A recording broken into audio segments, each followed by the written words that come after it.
Sir हर साल हुकूमत tractor भी तो फ्री दे रही होती है। और कौन सा जरी मुल्क, आबिद साहब जाने दें। 4 अरब डाल के तो आप चाय पी जाते हैं। पूरी दुनिया में ये जो मिठे के ताजर है ना, किसान अलग रो रहे होते हैं, उनका तो सारा साल कुछ उम्र निकल जाता है कि 50 डिग्री सेंटीग्रेड के अंदर भी बैठा हुआ बंदा वो आवाज न यार चाय पियो। तो सर मुझे तो बहरहाल यही मानना है कि हम एक ज़री मुल्क है। कोई एक फसल मुझे बता दे सिवाय गन्ने के। बिस्मिल्लाहिर्रहमानिर्रहीम।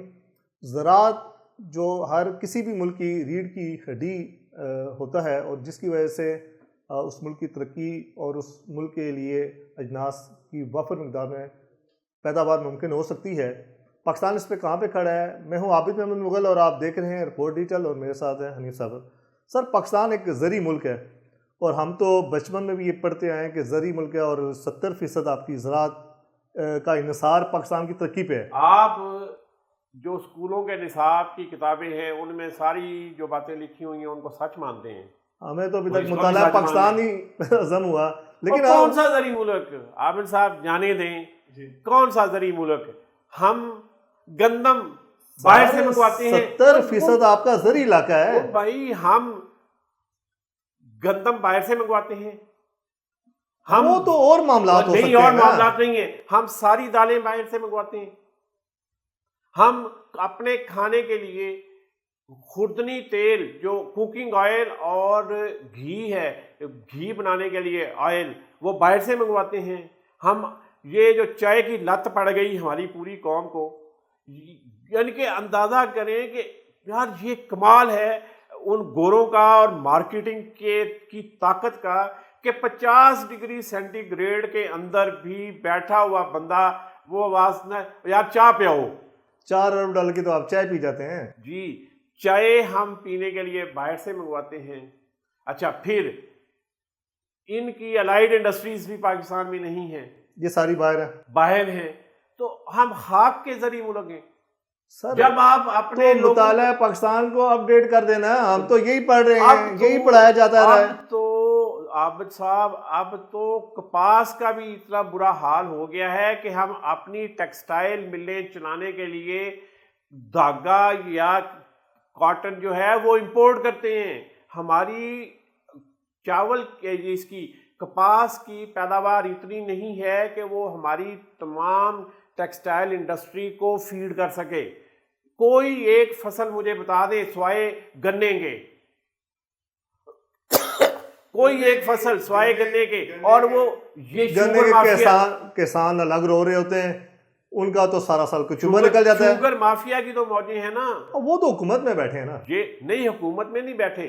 पूरी दुनिया में ये जो मिठे के ताजर है ना, ये सबसे ज्यादा पावरफुल है। हमारे यहाँ पे देखें तो यहाँ पे कम पावरफुल है। तमाम जितनी भी हमारी सियासी पार्टियां हैं उनमें सबसे ज्यादा इज्जत जो है वो इन मिठे के ताजरों को है। इनको शुगर नहीं होती। इधर आम 4 करोड़ बंदा जो ना शुगर में मुबतला हो गया है। वो ये खुद नहीं खाते, ये खुद ऑर्गेनिक ये गुड़ और शक्कर इस्तेमाल करते हैं। हमें चीनी खिलाते हैं, पे लगाया हुआ है, हमें सफेद जहर खिलाते हैं। इस चीनी के चक्कर में हमने अपनी गुड़ और शक्कर और देसी खंड की इंडस्ट्री तबाह कर ली। जो गांव में थी वो खत्म हो गई। तो सर मुझे तो बहरहाल यही मानना है कि हम एक ज़री मुल्क है। जी, ये आप फिर डुगडगी बजाते रहें। ये दुनिया ढोल पीट रही है कि आप ज़री मुल्क नहीं रहे और आप हम तो पढ़ते आए हैं ना, हमारे बच्चे पढ़ रहे हैं ज़री मुल्क हैं, आप कह रहे हैं नहीं है। अपने बच्चों को आप पढ़ाएं और सिखाएं। टेक्स्ट की किताबें नहीं पढ़ाती तो आप बताएं उनको कि हम ज़री मुल्क नहीं रहे। हम अपने ना हम सनती मुल्क हैं, ना हम ज़री मुल्क हैं, फिर हम कौन सा मुल्क है? कौन सी ज़राअत यहाँ पे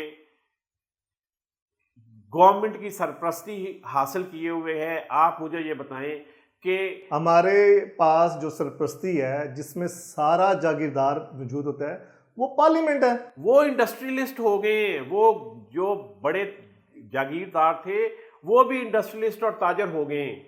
वो अब सिर्फ एग्रीकल्चरिस्ट नहीं रहे। हमारा प्रॉब्लम ये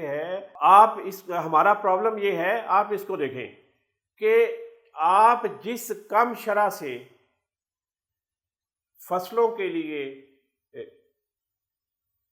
कर्जे देते हैं बैंकों से, क्या आप उसी कामशरा से इसको इंडस्ट्री को देते हैं? इंडस्ट्री को आप 3-4% पे 5% पे देते हैं, जरी जो है आप 20% पे ले जाते हैं।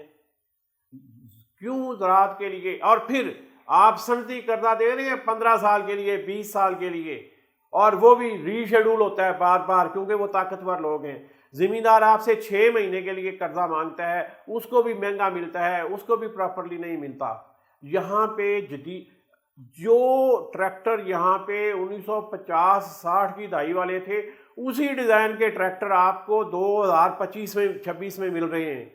कितनी तब्दीली लेके आए आपने? क्या छोटे जो 2, 4, 5 एकड़ का काश्तकार है, उसको कितने बड़े ट्रैक्टर की ज़रूरत है? उसके लिए इतना छोटे साइज़ वाले ट्रैक्टर, क्या आप टिकटॉक्स और सोशल मीडिया पे और यूट्यूब पे नहीं देखते छोटे छोटे ट्रैक्टर?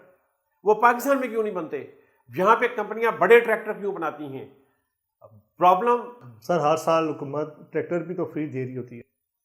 वो ट्रैक्टर फ्री देना एक अलग बात है। आप मुझे ये बताएं कि वो 2500-3000 सीसी का 4600 सीसी का ट्रैक्टर जो है वो 3, 4, 5 एकड़ का जिम्मेदार उसका क्या करेगा? इशू तो फिर पॉलिसीज़ का ही है जी, ये पॉलिसीज़ का इशू है। हमारी पॉलिसीज़ जो हैं वो ज़राअत से हम आहंग नहीं हैं, छोटी ज़राअत से हम आहंग नहीं हैं। दुनिया में आप देखें कि ये जो है फूड सिक्योरिटी जिसको कहते हैं, इस वक्त 3 जो सबसे बड़े हैं वो नेशनल सिक्योरिटी या होमलैंड सिक्योरिटी है, अच्छा माहौलियाती जो मौसमियाती सिक्योरिटी है, और फूड सिक्योरिटी है। जहां देखेंगे आपको ये 3 चीज़ें मिलेंगी। हमारे यहाँ तो एक ही सिक्योरिटी और है। हमारे यहाँ पे हमारा किसान, हमारी ज़राअत हमें मुकम्मल फूड सिक्योरिटी दे सकती है। कोई वजह नहीं कि हम अपने ज़रूरत से ज़्यादा गंदम यहाँ पे उगा सकते हैं, हम अपनी ज़रूरत से ज़्यादा चावल यहाँ से उगा सकते हैं, हम अपनी ज़रूरत से ज़्यादा कपास उगा सकते हैं, हम सारी दालें यहाँ पे उगा सकते हैं, हम मसाले यहाँ पे उगा सकते हैं, हम ऑयल सीड्स यहाँ पे उगा सकते हैं। लेकिन हमारी कोई ऐसी पॉलिसी ही नहीं है कि इसको प्रमोट किया जाए। इस पर फिर हम मज़ीद बात करेंगे। जी नाज़रीन, हम दुआगो हैं कि जो हमने पढ़ा है कि पाकिस्तान एक ज़री मुल्क है, एक ज़री मुल्क बन जाए। देखते रहिए रिपोर्ट डिजिटल। चैनल को लाइक, सब्सक्राइब करें और कमेंट में बताएं कि आपको वीडियो कैसी लगी। पाकिस्तान जिंदाबाद।